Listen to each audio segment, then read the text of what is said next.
Hey, salut tout le monde, j'espère que vous allez bien. Alors aujourd'hui dans cette vidéo, je m'adresse essentiellement aux femmes parce qu'on va parler du cycle menstruel et comment justement il peut affecter notre régime alimentaire ou au contraire nos entraînements sportifs et notamment lorsque l'on fait de la musculation.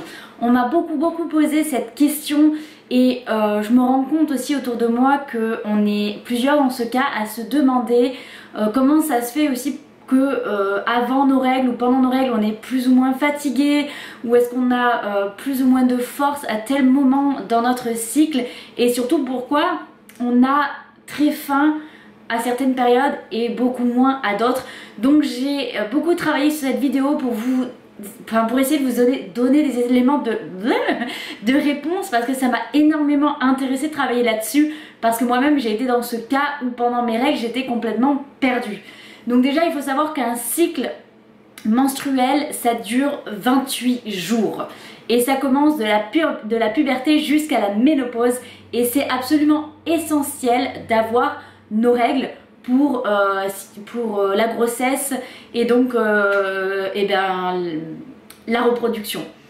Mais bon, je vais pas partir sur expliquer ce que c'est le cycle menstruel parce que normalement on sait quand même ce que c'est.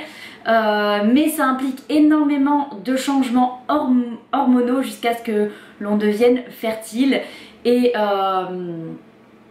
donc ce cycle il est divisé en plusieurs phases. On va avoir d'abord la phase folliculaire, ensuite l'ovulation, à laquelle commence une autre phase qui va être la phase lutéale. Donc en fait le cycle commence dès le premier jour de la perte de sang. Donc pendant la phase folliculaire, qui est de jour en fait du premier jour des règles jusqu'à l'ovulation, donc comment ça se passe? Ça va être pendant à peu près 6 jours où vous allez avoir vos menstruations. L'estrogène va donc être très présent alors que le progestérone pas tellement. Le taux métabolique va rester stable et la faim normalement aussi, donc voilà. Du jour 7 au jour 13 on va être en préparation à l'ovulation, donc à la fin de la phase folliculaire, et ensuite arrive le jour 14, l'ovulation. Ici l'oestrogène va commencer lentement à augmenter jusqu'à ce qu'il atteigne son pic autour du temps d'ovulation. L'augmentation des oestrogènes ça va entraîner généralement une augmentation de l'énergie, une meilleure humeur, une faim beaucoup plus contrôlée et une sensibilité à l'insuline également. Donc en termes simples, si vous voulez, la sensibilité à l'insuline va signifier que ton corps est capable d'utiliser les glucides que tu vas consommer en tant qu'énergie plutôt que de les stocker sous forme de graisse. Le taux métabolique lui va toujours être stable et la faim aussi, et ton corps va utiliser donc les glucides comme principale source de carburant. Donc si tu manges un peu plus de glucides, ça peut être bénéfique pour ton énergie et également ta perte de poids. Donc ensuite la phase lutéale, elle va arriver dès le premier jour de l'ovulation, donc au jour 14, et elle va finir le cycle. Donc au jour 15-16, qui font toujours partie donc de l'ovulation, vous allez voir en fait certainement une augmentation de la température du corps et un pic de testostérone, et ça c'est en raison juste de l'augmentation de la température. Ton taux métabolique va augmenter et donc tu vas brûler quelques calories supplémentaires. Ça c'est génial. Wouhou! Et ensuite on va passer à la phase donc pré-menstruelle, donc la fin de la phase lutéale, qui est du jour 17 au jour 28.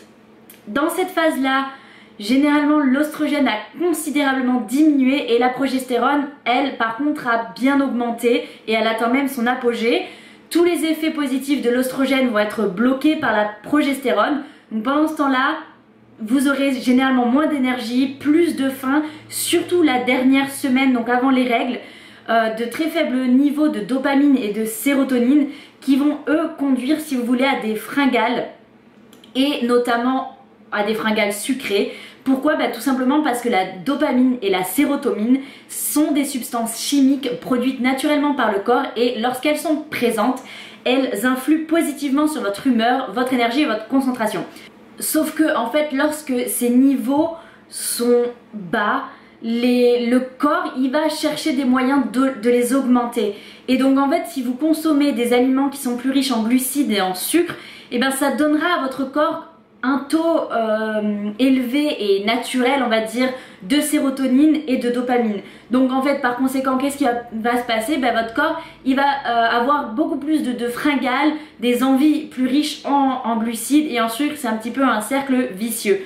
Donc voilà, on voit vraiment que les hormones jouent un véritable rôle énorme dans l'appétit, mais aussi dans tout ce qui est fringales et envie de sucrer.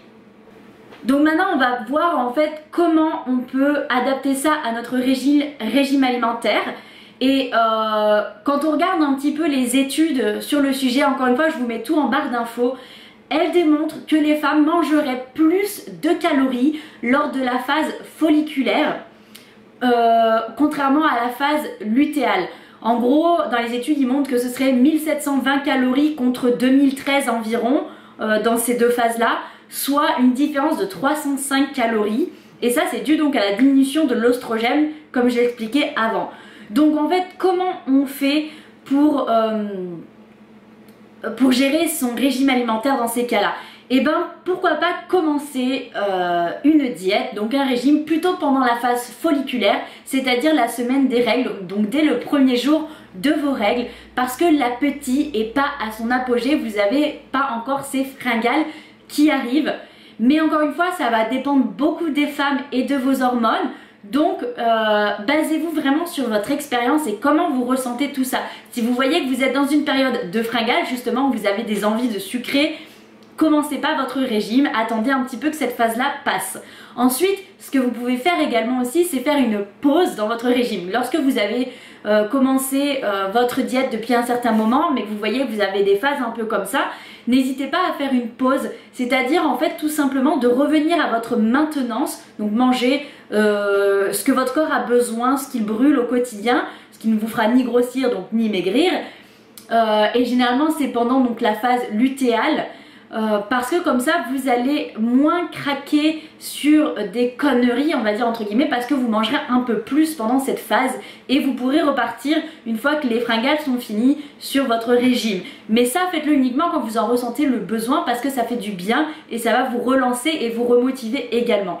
Donc voilà, en ce qui concerne donc l'alimentation, comment la gérer, vraiment profitez de ces moments où votre faim en fait est stable, parce que vos niveaux d'estrogène sont plus élevés, donc pendant cette phase folliculaire.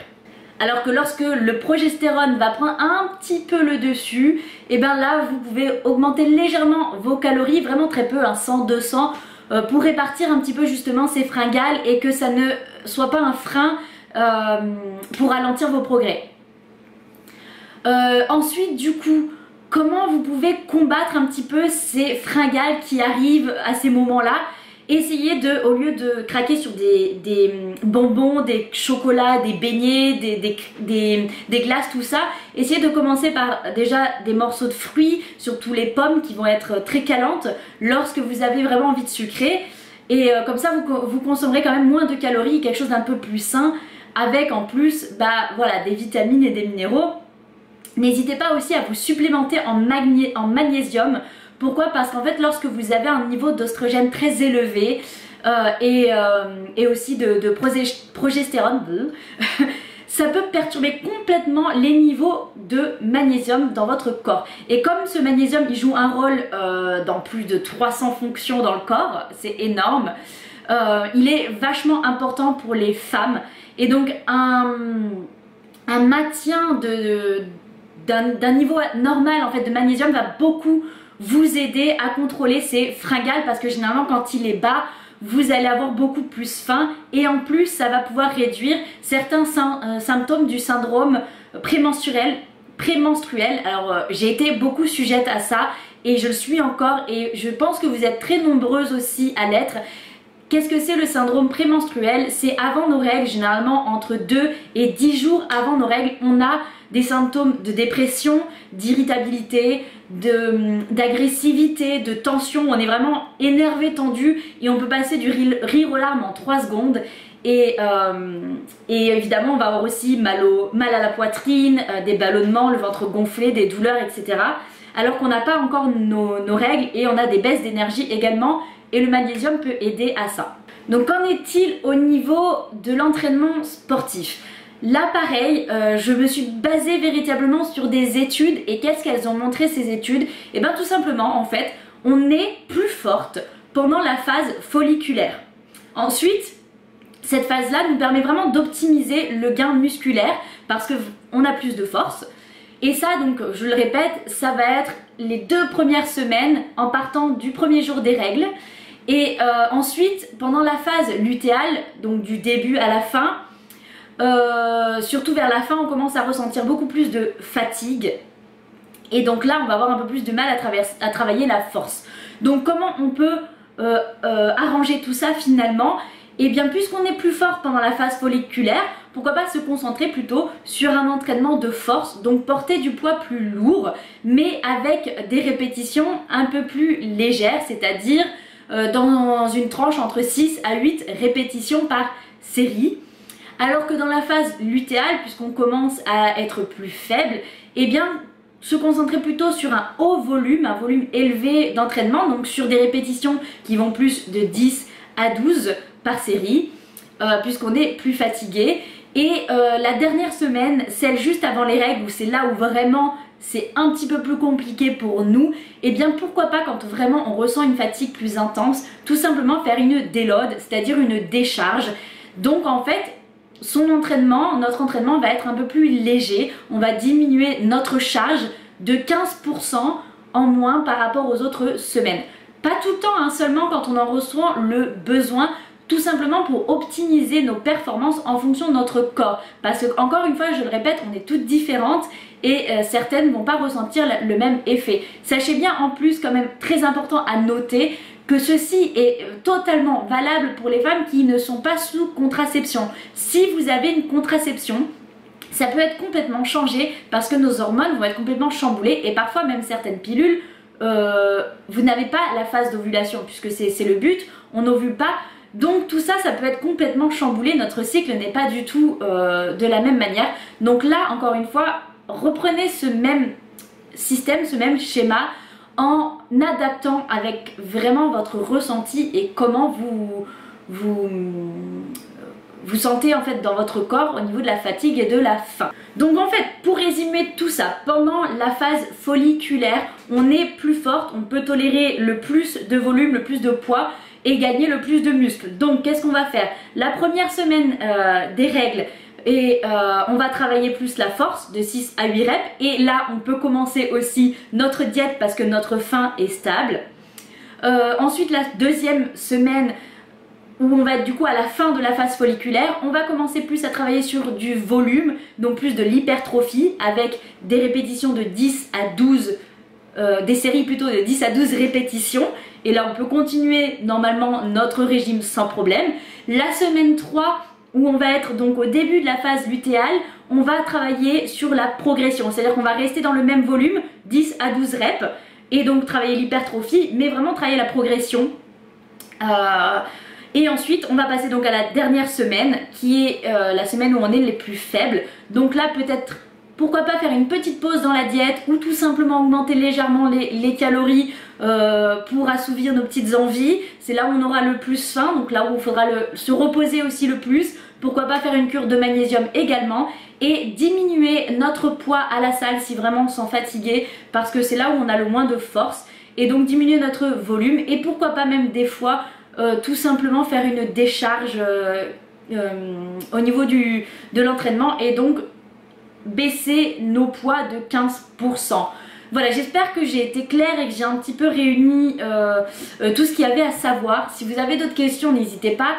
Si ça vous a plu cette vidéo et que ça vous a été utile, mettez-moi des petits pouces bleus vers le haut parce que ça supporte énormément ma chaîne. Ça c'est une chose, mais en plus ça me fait énormément plaisir de voir que ça vous a plu et surtout que ça vous a été utile. Les commentaires aussi, que je puisse répondre à toutes vos questions, tout simplement savoir vos avis sur la question. Voir comment vous réagissez vous-même aussi à votre cycle menstruel. Et puis je vous dis à très bientôt. N'oubliez pas de vous abonner si c'est pas encore fait. Et puis gros bisous, à très vite.